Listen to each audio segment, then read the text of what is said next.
नमस्कार, आप भारत लाइव देखना शुरू कर चुके हैं। एक बड़ी खबर सामने आ रही है। बिहार में सियासी उथल पुथल लगातार जारी है। इसी बीच कांग्रेस के एक्स एमएलए दावा कर देते हैं कि हमारे 11 विधायक जो हैं कांग्रेस पार्टी को छोड़ करके दूसरी जगह जाने वाले, यानी कि कांग्रेस में टूट होने वाली है। और इस खबर पे भारत लाइव की टीम पहले ही मुहर लगा चुकी है। भारत लाइव की टीम ने सबसे पहले ये बातें दिखाई थी कि किस तरह से 11 विधायक कांग्रेस के छोड़ करके दूसरे दलों में शामिल होने वाले हैं। लेकिन खबर ये नहीं है। खबर जो है अब कुछ अलग हो गई है। जिस तरह से कांग्रेस ने बिहार विधानसभा चुनाव के नतीजों में जो कुछ कमियां छोड़ दी थी, कांग्रेस अब उन कमियों को पूरा करने में लग गई है। और खबर एक नई आ रही है जो भारत लाइव की टीम आपको बता रही है कि उन कमियों को पूरा करके कांग्रेस जो है तेजस्वी यादव की जो है सरकार बनाने में लग गई है, इसी कोशिश में लग गई है। और कहीं ना कहीं ये कोशिश जो है सफल होते हुए भी दिख रही है। किस तरह से ये कोशिश सफल होगी, क्या कुछ होगा सरकार बनाने का समीकरण, ये बताने के लिए हमारे साथ जो है बाबा मौजूद है। तो बाबा, सरकार बनाने का क्या समीकरण होगा?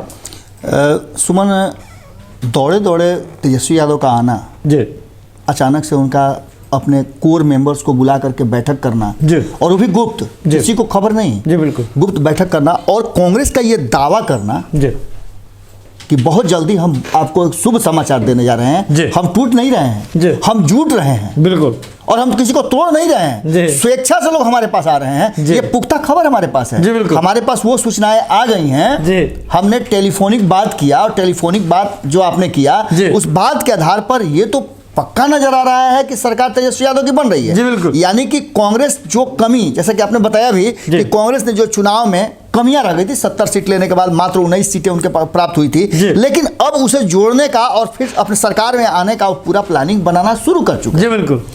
इन सबके बीच में जो भरत सिंह जो एक्स एमएलए हैं, उन पर भी कार्रवाई की बात की जा रही है, और यहां तक कहा जा रहा है ये बातें जो है दिल्ली में तय हो गई हैं। जी, जैसा कि आपके साथ बातचीत हुई उसका कुछ अंश मैंने सुना है, जी, और उससे साफ लगता है कि दिल्ली में बैठे जो थिंक टैंक है कांग्रेस के, जी, और लंबे समय तक दिल्ली में तेजस्वी यादव भी रहे हैं, आपस में बातें हुई होंगी। जी बिल्कुल। और इन बातों के आधार पर जो मंत्रणा हुई, जिसकी सूचना अब तक किसी के पास नहीं थी, वो हमारे सूत्र ने खोज करके लाया है, और इसी आधार पर हमने बात भी किया था। जी बिल्कुल। हालांकि खबरें ये चल रही है कि कीर्ति झा आजाद ये बोल रहे हैं कि जदयू में बड़ा भारी अंदर में हलचल मची हुई है, और ये हलचल हम पर बार बार बता रहे हैं कि जदयू के बहुत सारे ऐसे नेता हैं जो एमएलए हैं वो असहज नहीं हैं, जी, और इस अनकंफर्टेबिलिटी की बात कीर्ति झा आजाद ने भी कही है। जी, बहुत सारे नेताओं से उनकी बात हुई है, उन्होंने ये भी कहा है। और इतना ही नहीं, सीएलपी लीडर दिल्ली में थे,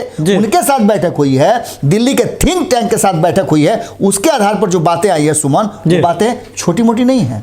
ये बातें निश्चित रूप से उन बातों पर मुहर लगाती है जो भारत लाइव लगातार कहता रहा है कि ये सरकार स्थिर नहीं है, और इस सरकार का कभी भी काया पलट हो सकता है। हमारे संपादक नमन मिश्रा ने भी सरकार के, यानी कि मुख्यमंत्री नीतीश कुमार के असहज होने की बात लगातार दोहराते हैं।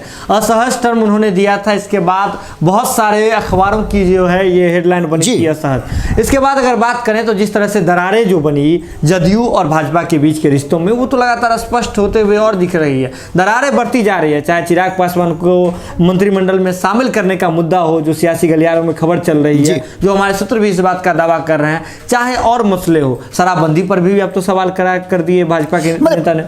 पूरा ये माहौल है सुमन। आपने देखा होगा कि किस तरह से गोपालपुर के विधायक जो हैं वो अपने ही मुख्यमंत्री को, अपने ही नेता को, गोपाल मंडल, बिल्कुल जी, गोपालपुर के विधायक हैं गोपाल मंडल, उन्होंने साफ तौर पे ये कहा था कि हमारे नेता में दम नहीं था, इसलिए हम ये स्थिति में पहुंच गए। उन्होंने भाजपा के नेता को गाली भी दिया है, और इतना अभद्र भाषा का प्रयोग किया है। इसके साथ इंजीनियर संजीव को भी, बीरपुर के जो विधायक हैं, उन पर भी उन्होंने हमला किया। ये खबरें हमारे पास बहुत पहले आ गई थी, लेकिन हमने इन खबरों को उसी परिप्रेक्ष्य में दिखाया। इस पर मिथिलेश तिवारी का बयान आ गया भारतीय जनता पार्टी का। इसका मतलब है कि जो दावा कीर्ति झा आजाद कर रहे हैं, देखिए, सबसे पहले तो हम चाहेंगे कि उस संवाद का जो हिस्सा है, जी, जो आपके साथ बातचीत हुई है, हम उस हिस्सा को सुना करके और तब हम इस पर अगर बातें रखें तो ज्यादा बेहतर होगा। हम चाहेंगे कि उसको सुना दिया जाए। सर, आपने जो एक बड़ा बयान दिया है कि कांग्रेस के 11 विधायक टूटने वाले नहीं है, इसके साथ ही आपने कह दिया है कि जदयू के विधायक संपर्क में है, क्या सच्चाई है सर? सबसे पहली बात तो ये कि मेरी कल अजीत शर्मा जी से बात हुई थी, जो सीएलपी लीडर हैं, और वो आज पटना पहुंचेंगे। और ये लोग जो एक्सपायरी मेडिसिन वाले हैं, जो इस प्रकार के वक्तव्य दे रहे हैं, उनके ऊपर अनुशासनात्मक कार्रवाई होगी।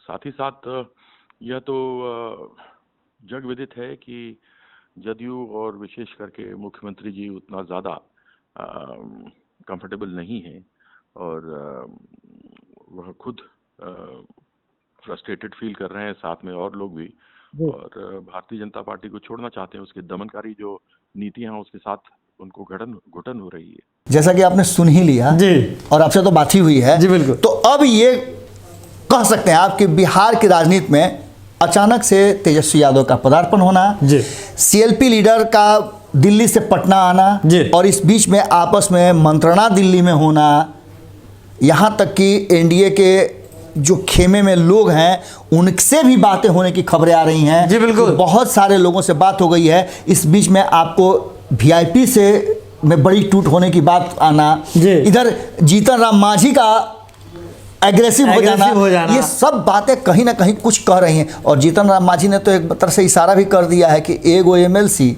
एगो मंत्री और मिल रहा है। ये कैसे मिल रहा है अब ये 14 तारीख के बाद होगा। और कीर्ति झा का बयान तो आपने सुनिए लिया, बाकी अब सुमन आपको बताएंगे और भी बातें इनसे हुई जी। तो जिस तरह से कीर्ति झा आजाद जो दावा कर रहे हैं, इसके मुताबिक जो उन्होंने एक्सपायरी मेडिसिन वाली बात कर दी, किसके लिए बात किया है? महनार के जो एक्स एमएलए हैं भरत सिंह, जो कभी जीते थे कांग्रेस से चुनाव, उन्होंने जो दावा कर दिया, उनके लिए उन्होंने जो है सीएलपी लीडर से बात करने की भी बात कही। यानी कि हम अजीत शर्मा की बात कर रहे हैं, भागलपुर क्षेत्र से आते हैं अजीत शर्मा, उनसे उन्होंने बात करने की भी बात कर दी और कह दिया कि जो है उन पर जो कार्रवाई होगी, यानी कि अनुशासनात्मक जो है कार्रवाई होगी। पूरे रिवाइवल के दौर में कांग्रेस आ गई है और कांग्रेस ने, हम इसलिए ये बात करें कि कांग्रेस ने जो कमियां छोड़ दी थी, जो कमियां रह गई थी विधानसभा चुनाव में, उसको पूरा करने का पूरा प्लान बना लिया है। और हर हाल में अब सरकार में वापसी, हम तो पहले ही बता रहे थे कि बहुत महीन रसरी पे, बहुत महीन डोरी पे ये सरकार टिकी हुई है, कभी भी कुछ भी हो सकता है। एक और बड़ी बात है कि तेजस्वी यादव जैसे ही रिटर्न हुए हैं, रिटर्न होने के साथ ही उन्होंने उपाध्यक्षों के साथ, ये पहली दफा होगा जब उपाध्यक्षों के साथ जो है मीटिंग होगी।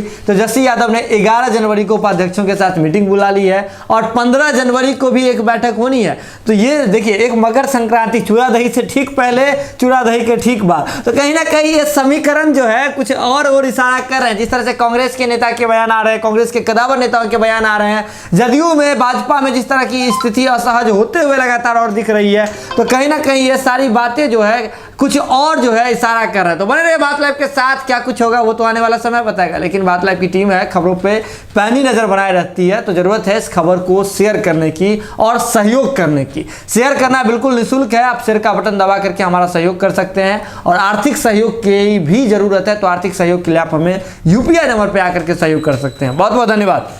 अगर ये वीडियो पसंद आई और वह बिहार के राजनीति और बिहारियत से सरोकार रखेनी तो सब्सक्राइब बटन दबा के चैनल के सब्सक्राइब कर ली।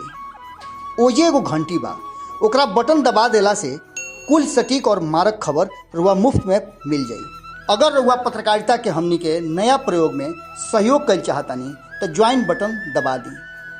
पेटीएम नंबर नोट कर ली 9386816700। धन्यवाद।